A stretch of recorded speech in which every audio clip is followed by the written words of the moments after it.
All right, a very big welcome to all our attendees. Welcome back.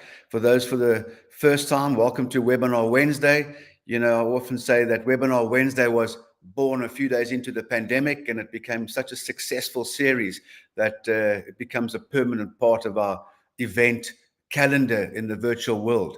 But today is exciting. It's an all important and, of course, all powered by Great for Business. Thank you to Great for Business, a leading brand on the move. Certainly grateful for this event this morning. And let me give you a bit of insight into the event. But before I do, just remember this is technology. If something goes wrong, we'll be back. But fortunately, over the few years, we've had very limited faulty technology on this arena. So hopefully that it doesn't happen today. But if it does, we will certainly be back. But let me give you a bit of insight into this morning. Of course, conquering stress, burnout, and disengagement in the SME sector is massive. And I don't think there's a more important discussion than this one there is this morning. So this webinar deals with the core elements of extreme stress, burnout, and disengagement, particularly amongst SMEs, and how to address these, understanding the challenges being experienced by employees and founders, MDs, CEOs alike at a physical, mental, emotional, and purpose-driven level. So, of course, importantly, this event is, of course, the replays will be sent to everybody. So if you miss it, miss some elements of this discussion, please, you will receive the replay so you can keep it as part of your own library. But guys, tell us where you're from, and if you've got any questions, pop them onto the chat. I know often we can't get to all the questions because of the sheer volume. So if we don't get them to you, please drop us an email and we will get these questions asked by the team this morning. But again, Great for Business, one of our national partners of the NSBC, powerful brand on the move. Thank you for sponsoring and powering this all-important webinar this morning. We are truly grateful. It's because of brands like you we can do what we do to help business owners stay in business, grow their business so they can employ others. Welcome, George. Welcome, Seth. Welcome, Marit.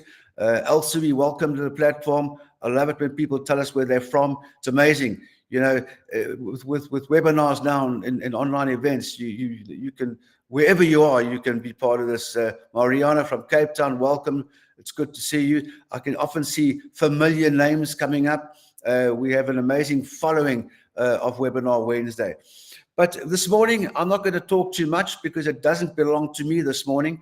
I'm going to introduce you to, in a few moments, to Jared and, of course, Tamara, who are the joint founders of EQ Consulting and Coaching. And let me give you a bit of insight into Jared and Tamara.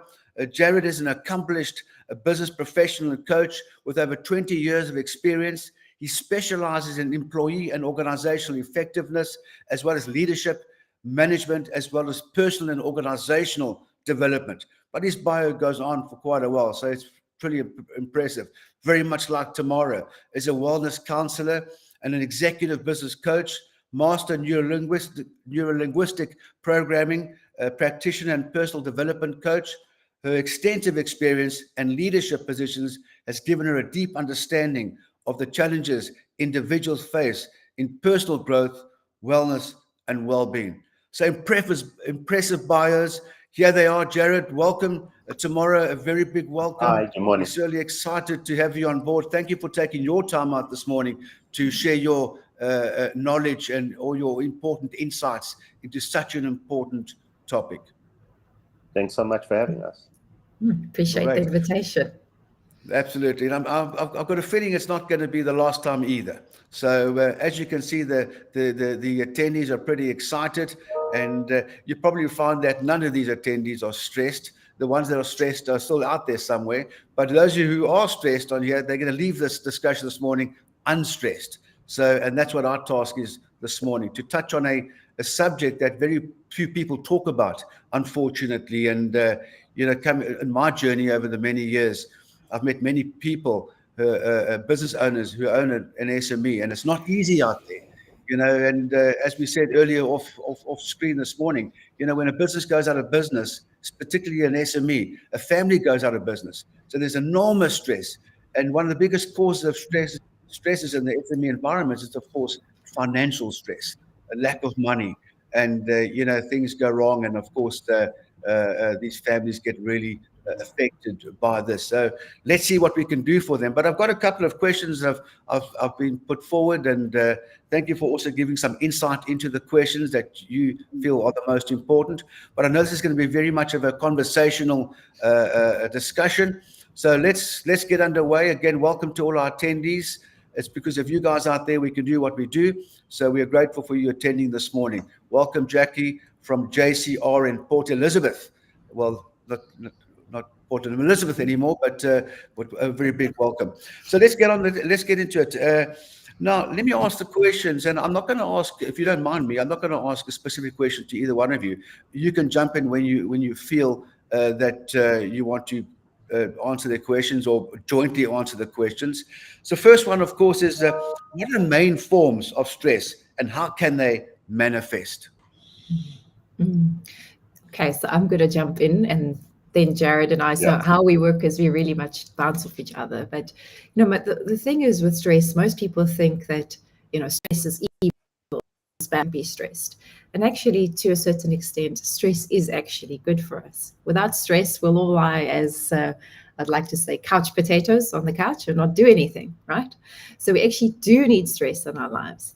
The trick is to know when that stress is becoming a little bit too much. And the thing is, especially with the business owner in the SME space, you know, we're always on the go and we don't realize when we're actually depleted, because there's the financial aspect, there's the emotional aspect. We're running around trying to manage all the different hats that we wear, right?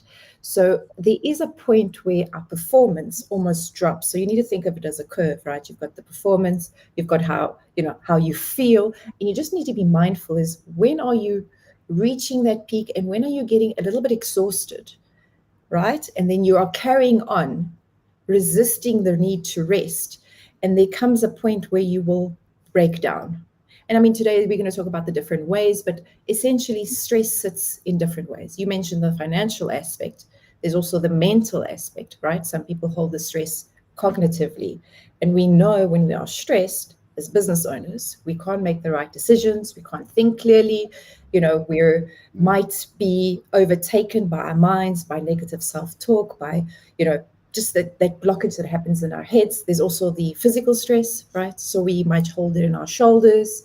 And I mean, I'm sure Jared will talk a lot about that. He loves talking about the stress that we hold from a purpose-driven perspective and the connection, right? So I've said a lot. I'm going to hand over to Jared just to add, and we'll obviously jump in where we find the synergies. But go ahead, Jared, you can add what do you think stress is and how does it manifest? Thanks, T. So once again, thanks, Mark, for having us. But exactly like Tamara said, so stress manifests in so many different ways, but the cause, we need to understand the causes.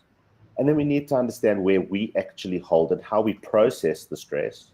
Okay, so especially in the small business sector, you know, if we look at some of the stats, 3 out of 5 people are actually stressed. 60 to 75% of people in the workplace are stressed. And probably around 50 to 60% of those are severe stress and bordering on burnout. Now, if you're a small business with maybe 5, 10 people, that's your workforce, gone. And if it's your sales force, you're in even bigger trouble.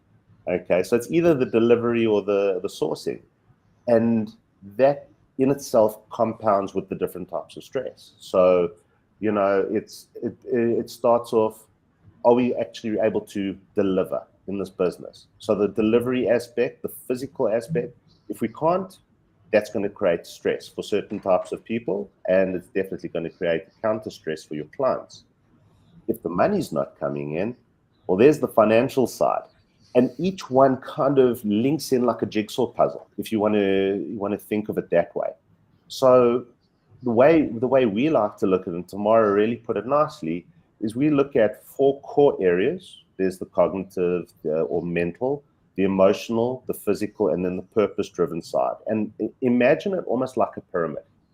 If it doesn't have to be a perfect pyramid, but all four of those bases of the pyramid have to be at a level that you can manage within your business or as an individual. So let's be a bit clear as well. Businesses experience stress, individuals experience stress, and if they're all experiencing stress, we have a problem, and that's where we need to deal with it. But once we have that in alignment, we're better able to connect with ourselves, with our colleagues, and very importantly, with our clients and potential clients. So it's pretty clear. The necessity to manage a healthy level of stress is absolutely crucial in the development, establishment, maintenance, and success of any kind of business, more so with small businesses. Over to you, Mark. Great. Yeah, no, absolutely a great start. Certainly it brings that mindset change, and we need to do that. Now, what are the effects of stress and burnout on businesses and their workforces? Okay, so if I can jump in and then I'll shoot over to Tamara. Businesses that are experiencing those sort of things, let's start at the individual, because it really starts with the individuals, whether you are the founder, the owner, the leader within that business, or it's your employees. You'll probably start seeing things like absenteeism. You'll see people who are just not engaged at work. Some of the latest stats are saying that probably around a quarter of people just lack interest or motivation, or just simply they come to work and they're flat, they have no energy. So these are the beginnings of stress. When we start looking at people, and it doesn't matter who it is, and they're just not showing effort, that's another sort of sign of stress. And then you get the unholy sort of trinity. And it's all to do with tiredness and weariness and fatigue. So there's cognitive fatigue, emotional fatigue, and very importantly, physical fatigue. And once we start getting to that sort of point, we have people starting to be sick. They booked off. They just not wanting to go to clients. They don't have the energy. And that's where it starts getting really dangerous for businesses. But, and we'll come to this a bit later, we're just talking about stress for now. We're not even at the point of burnout. But I think Tamara's got quite a bit that she'd like to add to that as well. Thanks, Jared. Yeah, I just want to touch on the business side, right? So when your employees are disengaged, and I think the latest stats are 1 in 4 employees, right, are disengaged. There's the decreased productivity, there's the making of mistakes, right? And when we make mistakes, we're costing the company a lot of money, right? There's also the absenteeism Jared mentioned, and then the cost that comes with, healthcare costs. So whether the business is paying for the medical aid or the person's paying out of pockets, you're not at the office, so you're costing that business money, and you're costing yourself, the medical aid or the out-of-pocket costs. And we know that stress now affects our thinking as well as our creativity. So we can't be our best selves when we're stressed out, right? And then that will tie into our sense of purpose. Why get up in the morning if I'm feeling stress, if I'm not feeling it, I'm not motivated. And that's the point, right? Where people actually, again, they push themselves. They don't realize there's a problem. And when we do our talks and our workshops, we share what are those symptoms, where you are in between the stress and now breaking down into burnout. And funny enough, when we start talking about the symptoms, and Jared just alluded to, what are the stress symptoms, but when we talk about the burnout symptoms, people actually acknowledge that they were in denial. And that in itself is, a burnout symptom, is that you're in denial. So it's a fear of, I'm not good enough, a fear of failure, fear that, what's actually the point, this apathy, you start not wanting to get out of bed, or there's poor care, or you're feeling sad, you're feeling helpless, you're feeling apathetic. And you'll see that when you start engaging with your clients. Why do I even want to answer the phone call? Why do I even want to go to that meeting? It's a sense of cynicism, a sense of, utter despair. And you might withdraw from your relationships with your colleagues, with your managers, with, your suppliers. And most likely you'll start using these maladaptive strategies, right? So now it's smoking, drinking, eating too much, sleeping too much coffee, too much alcohol, right? All of these are going to make the rest of the symptoms even worse, and it's going to affect the cognitive, the emotional, and the physical. So you can see there's a cycle of how all of these are interconnected, interrelated, and it's very much multifaceted. So not just the business is suffering, the person is suffering, and they co-influence one another. Yeah. Jared, I'm not sure if you want to add. If I can just add one thing. So what we have seen, and this is the scariest, is we have people who understand if they're stressed, and we have people who understand when they're in burnout, but there are so many people who just don't, until it's put right in front of them as clear as day, they either have their head in the ground or they just can't see the wood for the trees, but they don't understand that they're actually burning out and on the verge of even hospitalization. So Tamara just mentioned, a lot of the dependency type symptoms, but, physically, when you get up in the morning and you have those typical aches and pains, and you think, you know what, I'm over 40, so I have those aches and pains that tell me that I'm alive. But sometimes a lot of those aches and pains are literally from chronic stress, which is uncontrolled, and uncontrolled chronic stress is what actually leads to burnout. And there's all sorts of different aspects that we look at, but what we like to do is we like to understand and get people to understand themselves. If you understand who you are, you will know what stresses you, what doesn't, and then what will lead to your burnout and what won't. We can always have a bit more of a chat about that, Mark. So you're free to ask any questions. Yeah, Jared, Tamara, interesting point that. But if you can see in the chat box there, the question is, on a scale of 1, not stressed, to 10, very stressed, how stressed are you feeling your business? Now, if you can see Kobus Visser Viking there, he says 7. Now, Kobus, I don't know if you've seen Kobus on stage. He's unbelievable. He gets the crowd going. He certainly doesn't look stressed to me. But Kobus, thanks for sharing that. And if you want to share that with us, if you're a 1 or a 10 or a 5, let us know how stressed you are. But it was always important. And I think it's what I'm listening to here. It's important for every business owner of an SME. I know it's not just about business owners, but it's for every business owner to understand, identify amongst the employees the highlights of what's coming through from their behaviors and from absenteeism, from no energy, no interest, as opposed to taking hard action. Rather identify and help where one can is the kind of a key message from my side. But yeah, this is an important point here, and I find it quite interesting. Is stress a real or perceived phenomenon? Okay, so that question is one that we get asked a lot, and that's why we specifically wanted to talk about it. So stress is a combination of both. Okay, some people don't actually perceive that they're stressed, but they are physically stressed. Their body is feeling it, but their mind isn't. They still feel that they have a good, solid purpose that they're operating on, and emotionally they're coping, or they think they're coping. But at a deep-rooted level, our bodies know when we are under pressure, when we are under stress, and we're not going to go into it now, but it purely comes down to brain chemistry, cortisol in the brain. But there is also a perceived level of stress where some people may physically not be as stressed, but mentally and emotionally, because of so many other things and the type of personality that they actually have, they feel that they're constantly pressurized and constantly have to perform. So, I mean, in my case, I'm a highly responsive person. If you send me a WhatsApp and I don't get back to you almost immediately, it starts to freak me out. Okay, and I think tomorrow is a little bit similar. And for some people, that's not a problem. So that's a case of perceived stress because you're not really there.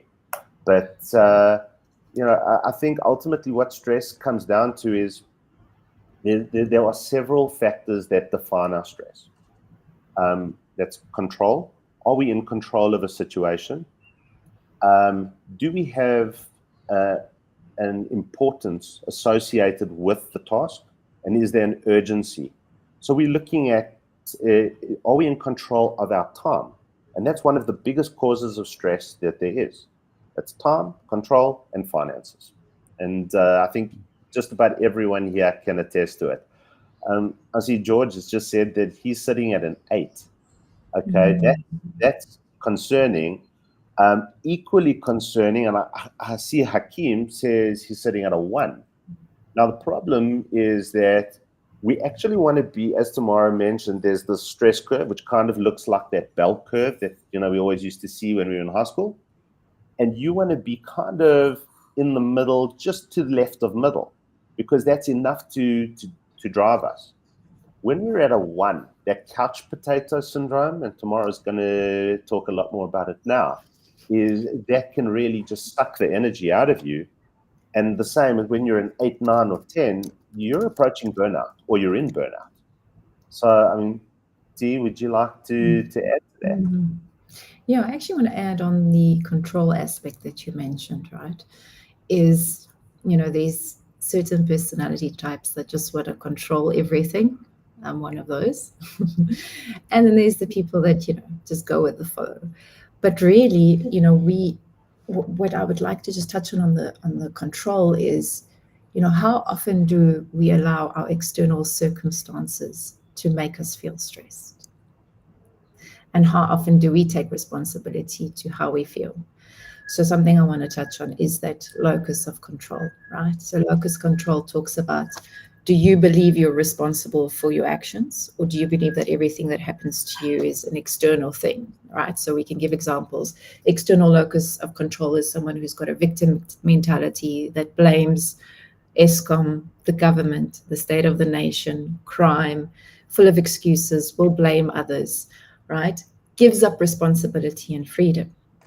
While an internal locus of control, right, is someone that takes control, right? Believes that everything that they are doing is within their control, and they take responsibility. And that could be responsibility of your business, responsibility of your finances, whatever it is. But also if you think about it from a health perspective, from a stress perspective, how do you take that control, but also know when that control is too much, right? So there's also a balance that needs to happen there.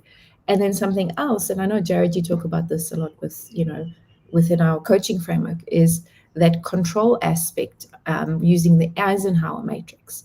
What can you delegate as an SME business owner? What can you delegate? What is actually important? What is sucking out the energy out of you that you shouldn't be doing, right? So being mindful of where do those tasks sit, whether it's urgent, important, urgent, not important, not important. So just knowing where they are in that matrix, and see what can you delegate and what actually should be your responsibility and what shouldn't be your responsibility. And then also how you react to it. And then that starts to tie into the emotional aspect, right? How reactive and angry do you get about things that are without your control and within your control? So again, these are all interrelated, multifaceted, all influence one another. But when you take control, right, the locus of control, you're taking control of your actions, your behavior, your mindset, especially when it comes to your stress and disengagement, and knowing when you are on burnout. That's already half the battle won. Okay. Jared, would you like to ask? Yes, should we go I'm looking at some of the questions. There was a really good question, two really good questions that have come up, and I'm just going in order. So Simone asked a really, really good one. I mean, Simone saying that she focuses on sales, marketing, admin, and systems. Okay, and that's how she's guided in her business. But what she was ultimately asking is, what is the systematic way to relax? And I think that in part is going to answer the question which Matimba was talking about as well. What are the ways to deal with stress and burnout? given that we don't really have much time as small businesses. You're the chief cook and bottle washer in most cases. And a lot of the techniques that we use ourselves and that we work with people on are designed at first, you're putting a bit of time, not much. It can be anything from 5 minutes to 20 minutes at a time for a specific technique, but they can also be turned on like a switch. So for example, we have one which is something we call a progressive muscle relaxation, okay? And it's great for working with anxiety and trauma, but very much on stress. And you can actually condition yourself, much like Pavlov's dogs, and we're not dogs, okay? But you can condition yourself so that you could be sitting in your car or in a taxi or at a client, and you could be feeling that stress. And with a key word or whatever, a relaxation word, you could literally feel the effects of the technique, and that, as soon as 2 weeks after you've started practicing it. So that's one of the things. But I just want to jump back to Simone's question, because for me it's just really important. The focus is typically on sales, marketing, getting the administration right, and I include finance in the administration, and then your systems. But often the operational aspect is not properly included. And I don't say systems are pure operation, because operation is the carrying out of your systems. It's the way that we actually deliver to a client. So that delivery is ultimately what a client wants. Okay, they're not worried if you are profitable or not, just as long as you are able to carry on delivering. Okay, your profitability is your issue. So you're talking a lot about the internal issues and how people get to know you, and how you get to know more about your clients through the marketing, etc. So I would definitely add in the operational aspect, but at that level, make sure that those people are more than anyone else attuned to their stress levels and are trained or coached internally. It can be through your own internal mentoring processes, but you have to make sure that these people are working cohesively together, that you almost have a production line. Okay, I mean, if I can liken the whole process to a production line. If you don't have your raw product, you're going to hit a bottleneck. If your conveyor belt in your production line is not working, you're going to hit a bottleneck. We don't want bottlenecks. So everyone needs to communicate very, very clearly, very effectively within each other and to each other. And that's going to start helping you quite a lot, Simone, with your particular question. Would you like to answer some of the other questions? Yeah, I see that we got a comment from Hakeem saying that I just defined where he is. So he's got a good grasp on the internal locus of control and delegating work and tasks that he's not good at to someone that is more qualified. So that is great. Yeah, I see the majority are sitting 7, 8. We've got a lot of 5s. 5 is good. So you're at that peak performance. But no, nothing that I'd want to add. Over to you, Mike. Great. Yeah, no, this is getting great comments coming through. Thank you to all our attendees out there. And it just makes it more meaningful. So if you've got any further questions, then I know tomorrow and Jared will jump in. But this is kind of interesting now. We know now that people experience stress. But do businesses or companies also experience stress?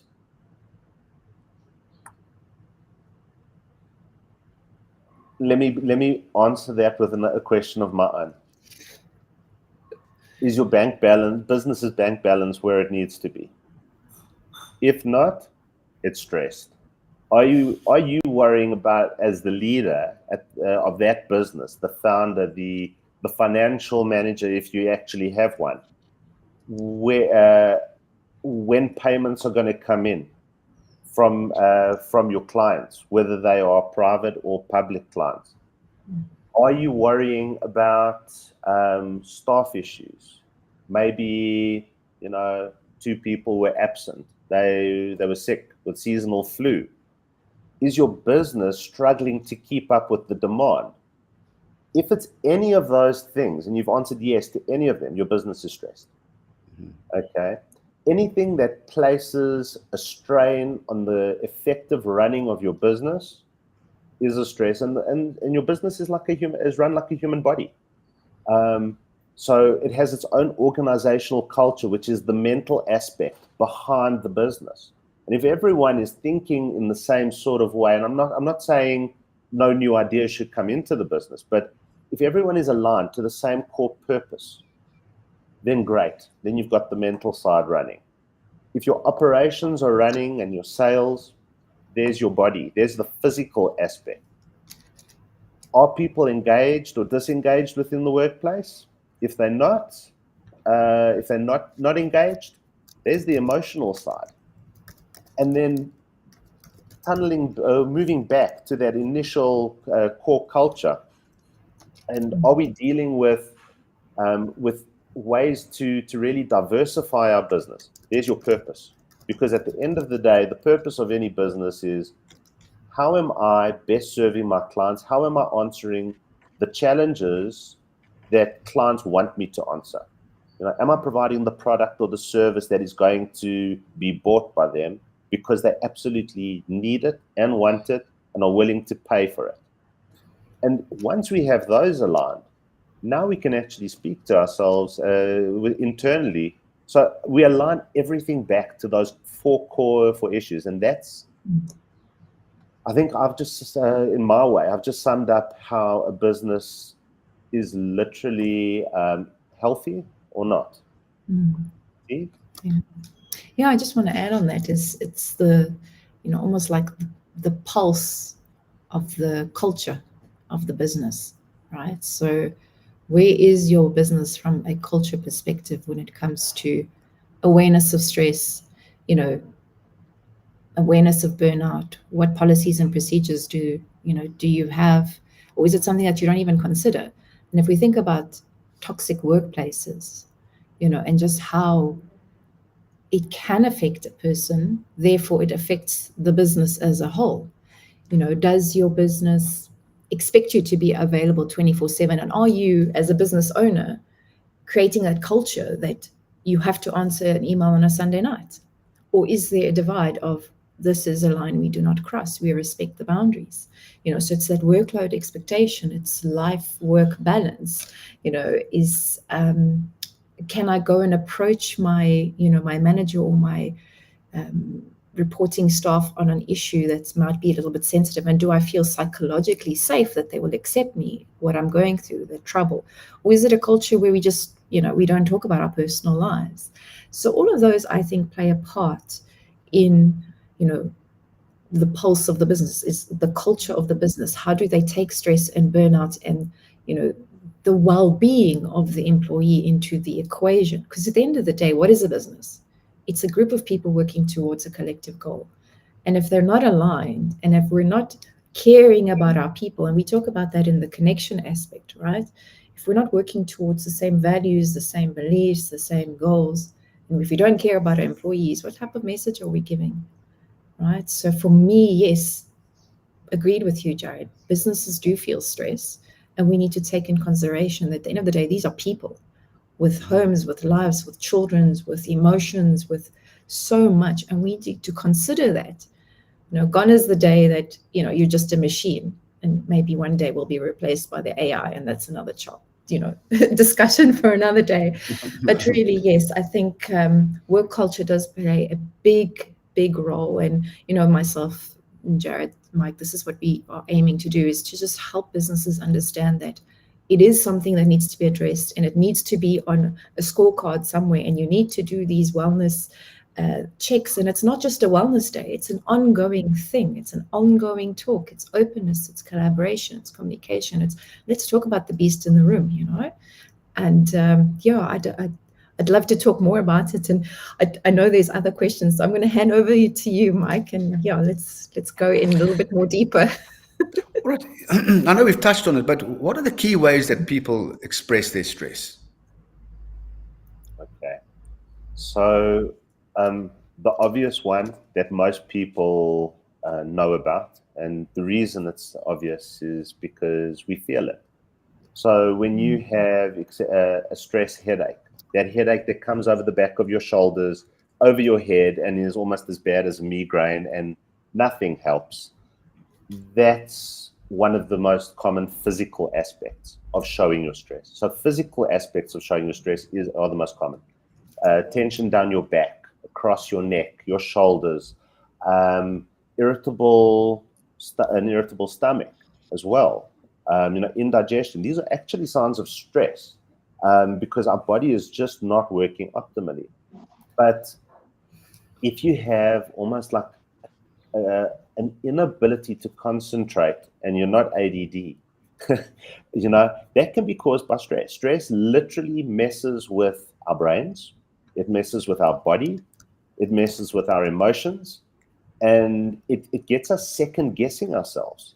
So what may start as a simple anxiety over, is that my pricing concept? Is that the product I want to take to my clients? Is that how I want to pitch it? Is that how I want to market it? Those sort of little things, as they build, they will start showing up mentally, cognitively, emotionally. When you are going into a meeting and you're anxious, but the typical butterflies in your stomach, and it's not it's a sort of meeting that you've been to many times. You've got your sales down pat in the past, but all of a sudden you just have this change. Watch out for those changes. Okay, it's very similar to, funnily enough, to depression. When there's changes in mood, changes in behavior. So, just to touch on some of the questions that have been asked, what are the signs of burnout? A lot of these that for a prolonged period of time, like not wanting to eat or eating too much, like Tamara mentioned, drinking, having bad dependency habits, smoking, drinking, dependency on food, or even something like sugar. Okay, comfort foods. Those are signs that we might just need to be looking after ourselves and looking a little bit more introspectively. But yeah, and then what I talk about a lot is about your purpose. Okay, and I want to just kind of speak about how people can maintain their purpose, and it's really about two things. One is about maintaining a gap in terms of what your client's expectations are versus your perceptions of the service or product that you are delivering. Okay, and we want to minimize that gap as much as possible. That's from basic consumer behavior theory. But the same thing happens with your communications internally and externally, with your colleagues, with your clients, etc. You need to maintain this air of clarity, and that will help a lot in alleviating much of the stress. The other thing that I talk quite a bit about, and Tamara and I've had workshops on this as well, is when we deal with paradox and contradiction in the workplace. So what I mean is, if it's contradiction, it's two things that cannot exist together, literally. Typical example in big businesses, we look after our people, we love our people, but next week we're retrenching. They cannot exist together, and we cannot, in our minds, actually rationalize that. If we try and we spend a lot of time, that creates almost like a cognitive form of stress. But at the same time, there are things that can exist together, even though they look like opposites. So maybe we provide a service, we provide a product, but we can turn that into a subscription service, and the two can exist together. Okay, so that's what I mean by paradox, and there we can rationalize it. That's where growth comes in businesses. So we need to shift more towards how do we take opportunity and turn that into reality. And the things where there isn't an opportunity or there's just this brick wall, learn to let go of that. Learn to say no to those things. Those difficult clients. We've all been there where you have a client that literally wants to make your life an absolute nightmare. You come in at 20% below your normal price and they still want you to go another 50%. Those sort of things are just, you have to learn that that's not healthy. And that's what I'm kind of getting at with the different symptoms and different ways that it shows up. Back to you, Mark. Yeah, and as you've seen, the word burnout has popped up quite a lot this morning, and we've kept an important discussion kind of towards the end. But what are the differences between stress and burnout? I'm happy to take that question, and Jared, you can jump in. But yeah. They're very similar, but also very different. Okay, so we stress, like I said in the beginning of this call, is we need stress. It's a motivator. It gets us to do what we need to do, right? And then when that stress increases, you'll find that your performance increases, and it's almost like you're in the zone. You're focused, you're alert. We call that peak performance stage. Then when you are tired, and I think I mentioned, when you reach fatigue, and then you're not doing what you're meant to be doing to de-stress, right? So the nature walks, the meditation, and we all know what we need to do. We just avoid it, eating healthy, not going into those maladaptive strategies. And that stress becomes too much, and we get exhausted and we don't rest mentally, physically, emotionally, like we're touching on. There comes a point where you break down, and that is burnout. That is where extreme anxiety, panic, more errors, if you're talking from a performance perspective, you're making more errors, you're switching numbers. Let's say you are in the finance, looking at the numbers, you just can't concentrate. And that extreme stress, at that point when you break down, you'll notice emotionally, mentally, physically, that you just can't anymore, right? And the feelings you feel is detachment, apathy, feeling not good enough, feel like, questioning your own mortality. And at that point, your relationships, Jared mentioned that, your relationships will notice that something's wrong. Your business relationship, your suppliers, your customers, people in the organization itself, they'll see that, something's not wrong with this person. They're snappy, they're irritable, they're just not themselves, right? So notice when you're hitting that breakout point, and people do reach a point of hospitalization. It's happened. We've met people, I was at a brink of absolute burnout, that for 2 weeks I was booked off from my previous employer. I just couldn't anymore get up and face that organization. And it's not their fault. It's just I didn't look after myself. So you need to be mindful of yourself and looking after yourself. And we all wear stress in stress sits in different places, right? And we all show stress in different ways. So there was a question here, I think it was Matima, that says, in an SME, a stress director can negatively affect the team and therefore the productivity of the team. What strategies can a director use to correct this effectively? My answer to you, Matimba, is know yourself. Self-awareness. Know when your buttons are being pushed. Know when you need to rest. Know when you need to walk out of that meeting room and say, guys, I need 5 minutes. I cannot deal with this now. I just need to think about it. And you don't have to tell them, just say, I need a loo break, or, we call it in NLP, a pattern interrupt. Just do something totally unrelated to the meeting and get everybody to laugh. So there are ways that you can, strategies and tools, and we'll talk, Jared mentioned one, the progressive muscle relaxation technique. From an NLP perspective, which I use in my coaching in our workshop, is let's anchor the positive emotions. Let's give you more confidence. Let's give you a better emotional state, like feeling calmed, feeling relaxed. But it all goes back to knowing yourself. What are your stressors? What are the things that are taking up a lot of your time, a lot of your cognitive energy, your emotional energy? Where is that stress sitting? And then you can cope and work on strategies, because maybe my strategy won't work for you.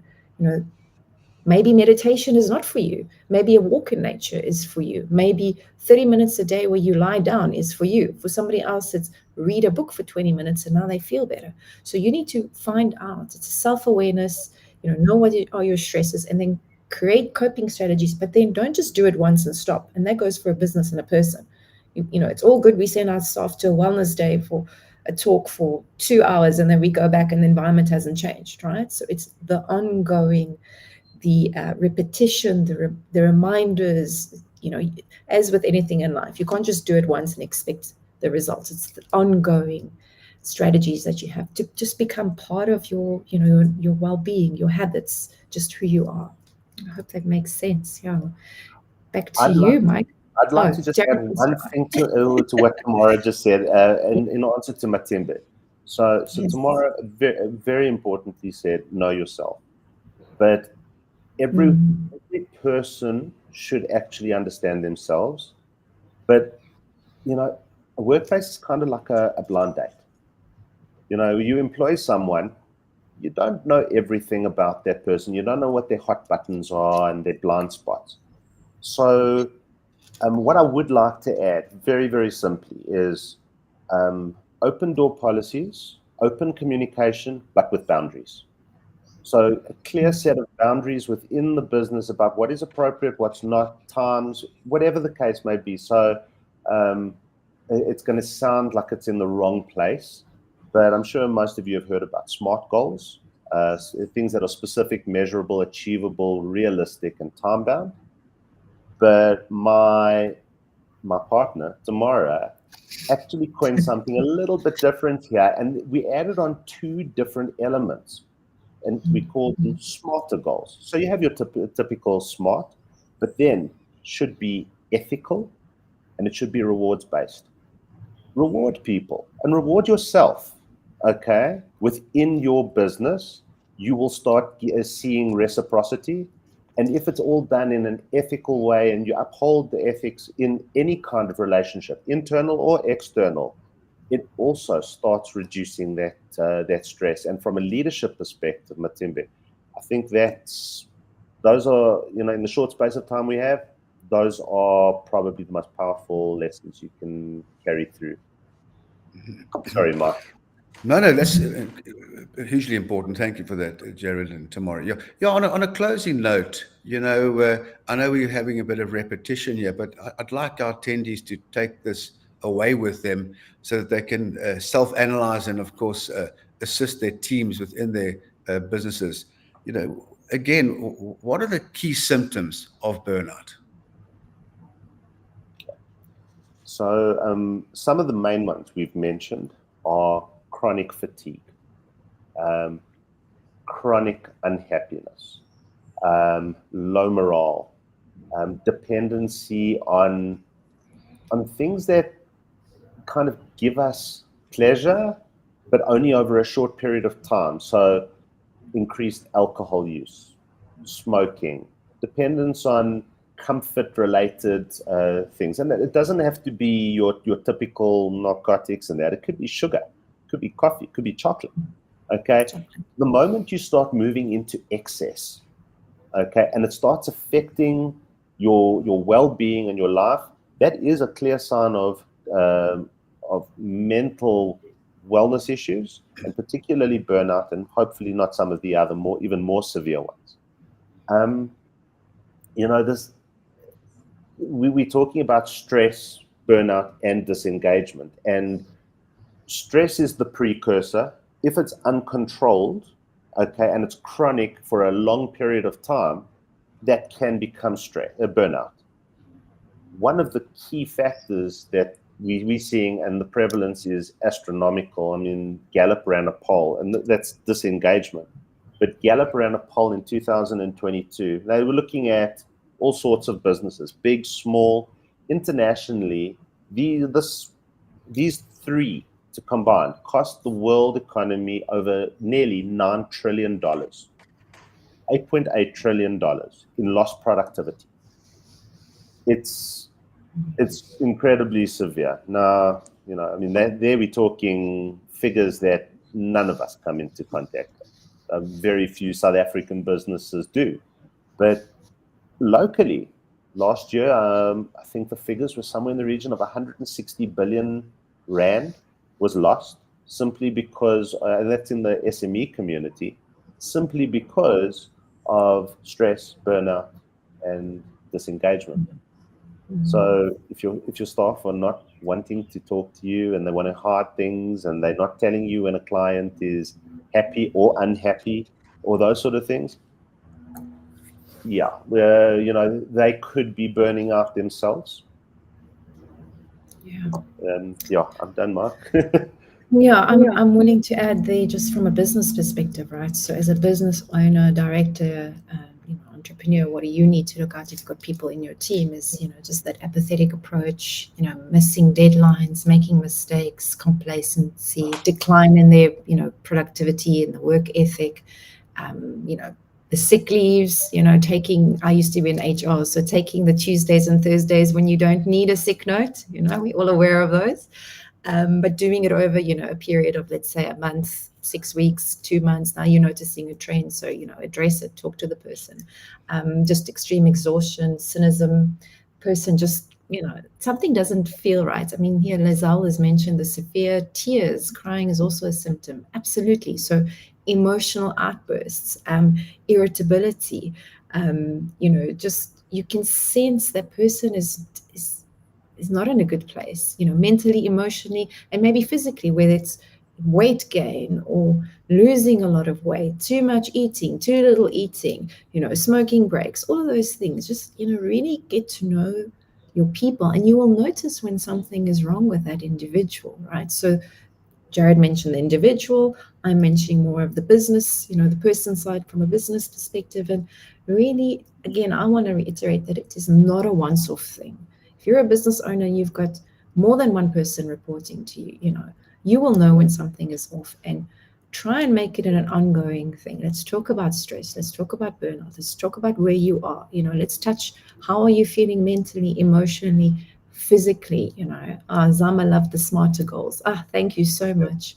So this conversation is only start of the conversation. I'm saying, and Jared, we really believe that this conversation needs to be happening more often with businesses. Let's, shed light on stress and burnout and disengagement, because when we're talking about it, then we can address it.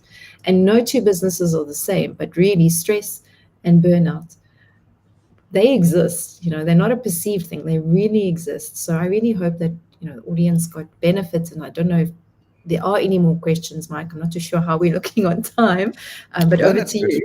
Yeah, no, well, this discussion can go on for days, but I think we've got enough this morning to give key insights and for a good takeaway mindset change. And I've no doubt that we've changed and helped many business owners, employees, and of course, so they can stay there and grow and become successful, employ others. So to the joint founders of EQ Consulting and Coaching, Jared and Tamara, thank you for your time. Time is precious, but you've really made a difference to many this morning. So truly appreciate this all-important discussion. As we say, we can go on for many more hours, but another time for that. And of course, to one of our key national partners, Great for Business, for powering this all-important webinar this morning. It's because of brands like yours we can do what we do, help SMEs, of course, grow and employ others. And then, of course, finally, to you, our attendees out there, thank you for being part of this. We truly hope that you've enjoyed it, found it, there we go, insightful, absolutely. And you can take something away from this morning that can make a difference in your personal lives and, of course, your businesses. So thank you for being part of it. Stay close to us. And remember, please, to subscribe to all our channels and stay in the conversation. And Lizelle, thank you for that kind message. Appreciate it. Mariana, thank you. So everybody, have a wonderful day further. To Tamara and Jared, thank you. And of course, Great for Business. Again, thank you. Take care. Thank you so much. Thank you, guys. Thanks for having us. Appreciate having us. And have a great day and look after yourselves.